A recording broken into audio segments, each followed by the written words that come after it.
نبیوں کے سردار تاجدار مدینہ میرے حضور کا حسن و جمال ایسا تھا کہ قرآن پاک میں پروردگار یوں اعلان کرتا ہے اور قسمیں اٹھاتا ہے. لفظوں پہ غور کیجئے گا.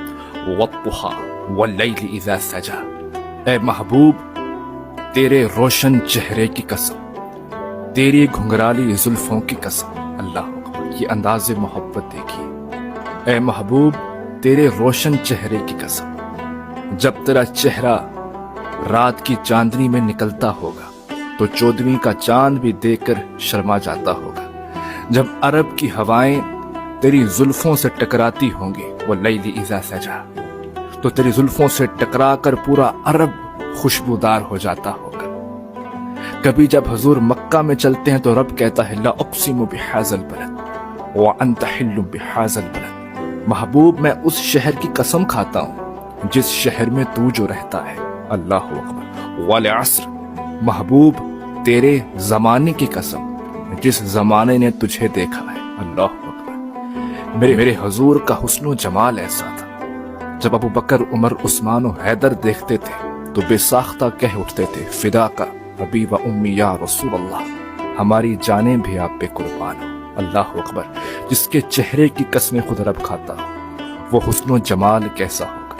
جس نے حضور کے حسن و جمال کو پہچان لیا اور حقیقت کی نگاہ سے تاجدار مدینہ کو دیکھ لیا تو وہ گورڑے کا امام بن کے کہنے لگا مکھ چند بدر شاشانی ہے، متھ چمکے لاٹ نورانی ہے، کالی زلفت اکھ مستانی ہے، مخمور اکھی ہیں مد بھری. اس صورت نو میں جان آکھاں، جان آکھاں کے جانے جہان آکھاں، سچ آکھاں کے رب دی میں شان آکھاں، جس شان تو شانہ سب بڑھیا. جس نے حضور کے حسن و جمال کو پہچان لیا وہ کوٹ مٹھن کا سلطان العاشقین فرید بن کے کہنے لگے میرا عشق بھی توں، میرا یار بھی توں، میرا کعبہ قبلہ مسجد ممبر مصحف قرآن بھی توں. اللہ اکبر. جس نے حضور کے حسن و جمال کو پہچان لیا تو پھر وہ محمد یار فریدی بن کے کہہ اٹھے خدا سائیں محمد بڑاون تو صدقے، نبی سائیں تیرے منہ دکھاون تو صدقے، خدا کو ڈٹھو رات معراج کھل دے، تیرے نینا دے بار چاون تو صدقے، تیرا حکم نافذ ہے سارے جہاں تے، خدا دی خلافت چلاون تو صدقے، خدا سائیں محمد بڑاون تو صدقے. اللہ اکبر. کیا لفظ بیان کیے.